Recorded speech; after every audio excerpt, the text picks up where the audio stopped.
Hi అండి. బెల్లంతో ఇవాళ స్వీట్ తయారీ విధానం ఏ విధంగా చేసుకోవాలో తయారీ విధానం చూపిస్తున్నాను. ఒకసారైతే మీరు ట్రై చేయండి. టేస్ట్ అయితే చాలా బావుంటదండి. ఒకసారి ఇది ఎలా చేసుకోవాలంటే బెల్లము తగినంత ఒక కప్పు బెల్లం వేసుకొని పాకం మంచిగా గట్టి పాకం రానివ్వాలండి. మనం వాటర్‌లో ఏస్తే అది ముద్దగట్టాలనమాట. ఆ రకం పాకం వచ్చిన తర్వాత ఒక బండ మీద అయితే వేసుకోవాలి.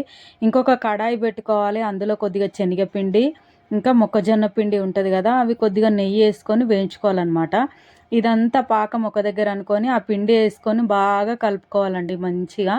కలుపుకున్న తర్వాత ఒక ముద్దలాగా తయారైతదనమాట మనకి.